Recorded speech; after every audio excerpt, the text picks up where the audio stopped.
Hello students, आज हम पढ़ने वाले हैं क्लास 11th का चैप्टर 1 है भौतिक जगत, फिजिकल वर्ल्ड। ये चैप्टर ऐसा चैप्टर है जो आप 11th क्लास में जाके पढ़ेंगे, 11th क्लास के स्टूडेंट्स पढ़ेंगे। और इस चैप्टर के अंदर हम जो भौतिक है, फिज़िक्स है, उसके बारे में स्टडी करेंगे। उसका जनरल इंट्रोडक्शन देखेंगे कि किस तरह से फिज़िक्स जो है वो काम आती है और किस तरह से ये जो है हमारे दैनिक जीवन में किस तरह से उपयोग में लाई गई है। तो देखिए, भौतिक जगत, सबसे पहले हम भौतिक जगत की बात करते हैं कि फिजिकल वर्ल्ड या भौतिक जगत होता क्या है। इसका अर्थ ये होता है कि हमारे आसपास का संसार को हम क्या बोलते हैं, भौतिक विज्ञान कहते हैं। मतलब ये हुआ कि मनुष्य ने सर्वप्रथम अपने आसपास की घटनाओं को समझने का प्रयत्न किया। मतलब आसपास में जितनी भी घटनाएं थी उनको समझने का प्रयत्न किया और भौतिक विज्ञान का जन्म हुआ। इससे भौतिक विज्ञान का जन्म हो गया। ठीक है, इन घटनाओं के पीछे छोटे छोटे कारणों को ढूंढने का भी प्रयत्न किया कि क्या क्या इसके पीछे कारण है, घटनाएं क्यों हो रही है। तो इसलिए मनुष्य ज्ञान या टेक्नोलॉजी के मामले में बहुत आगे निकल गया। जो प्रकृति में जो भी घटनाएं हुई उनमें वो कारण ढूंढने लगा और कारण ढूंढते ढूंढते उसको इतनी नॉलेज हो गई कि वो टेक्नोलॉजी के मामले में बहुत आगे निकल गया। प्रकृति में बहुत से जीवों में मनुष्य को सर्वश्रेष्ठ माना जाता है, क्योंकि मनुष्य में क्या है, सोचने की क्षमता है। क्योंकि मनुष्य अपने आसपास में होने वाली घटनाओं के होने का कारण जानने का प्रयास करता है, उसमें उत्सुकता होती है। और यह वर्तमान काल से ही नहीं, प्राचीन काल से भी हो रही है। मतलब प्राचीन काल का जो मनुष्य था वह भी अपने आसपास की घटनाओं को जानने का प्रयास करता था, उसको जानने में उत्सुक रखता था। और आज भी ये मनुष्य इसी तरह प्रयास कर रहा है और निरंतर आगे बढ़ रहा है।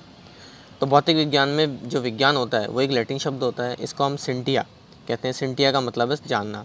ये एक लैटिन शब्द होता है, इसका मतलब है कि भौतिक घटनाओं को समझने जानने की उत्सुकता ही कहलाती है विज्ञान। मतलब भौतिक घटनाओं, आसपास की घटनाओं को जानने व समझने की उत्सुकता कहलाती है, विज्ञान कहलाती है। किसी घटना की, अर्थात हम कह सकते हैं एक सुव्यवस्थित लैंग्वेज है, किसी घटना के क्रमबद्ध, सुव्यवस्थित और संग्रहित ज्ञान को विज्ञान कहते हैं।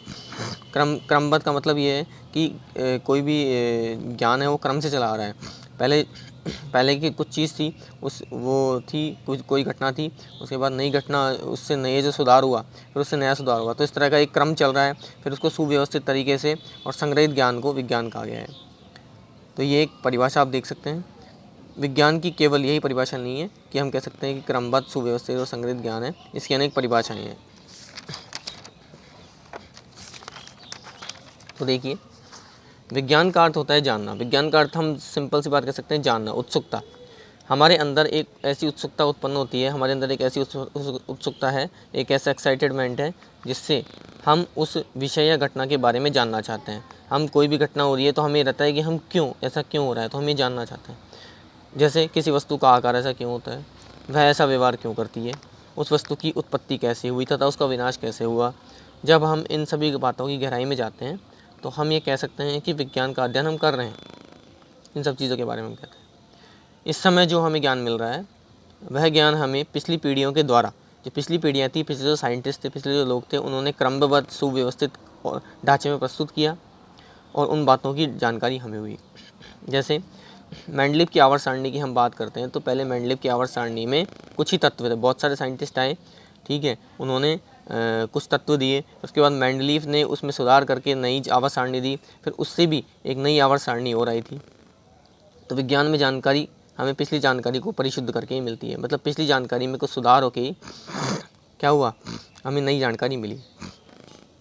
तो भौतिक विज्ञान ये कहता है कि वर्तमान में जो भी नियम है वह, जिन्हें हम सार्वभौमिक यूनिवर्सल मान रहे हैं, जैसे न्यूटन का नियम हुआ, आइंस्टाइन का नियम हुआ, ये सभी नियम अंतिम सत्य नहीं है, क्योंकि न्यूटन का नियम जो था उससे भी कुछ नए नियम निकले, आइंस्टाइन का नियम था उससे भी नए नियम निकले। ठीक है, तो इस तरह से क्या है, नए नए नियम निकलते गए और ये नियम है, ये पिछले नियमों के सुधार से ही निकले हैं।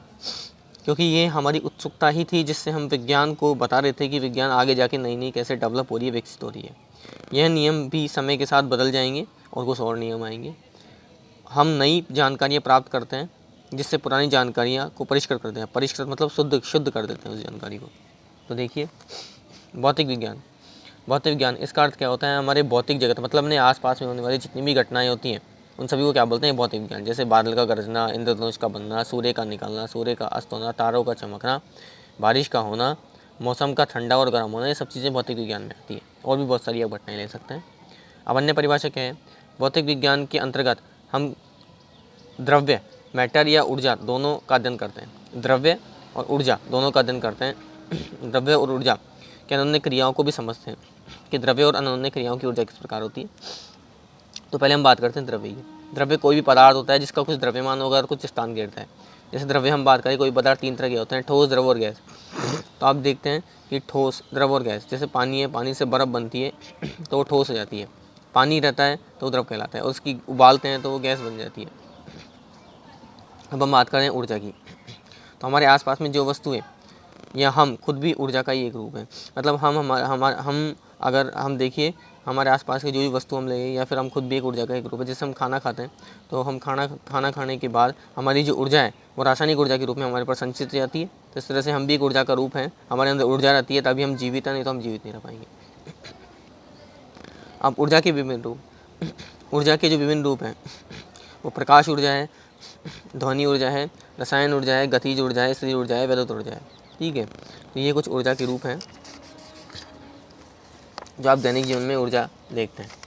अब देखिए आगे, किसी वस्तु को ऊर्जा की परिभाषा हम कैसे सकते हैं, किसी वस्तु के कार्य करने की क्षमता, कोई वस्तु कितना कार्य करती है उसकी क्षमता जो कहलाती है वो उसकी ऊर्जा कहलाती है। अब हम बात करते हैं आइंस्टीन की। आइंस्टीन ने ऊर्जा व द्रव्यमान दोनों में कोई अंतर नहीं बताया। उन्होंने बोला कि एक ही चीज़ है, अर्थात ऊर्जा को द्रव्यमान में और द्रव्यमान को ऊर्जा में परिवर्तित किया जा सकता है। E=mc² होता है। ऊर्जा को द्रव्यमान तथा द्रव्यमान को ऊर्जा में परिवर्तित किया जा सकता है।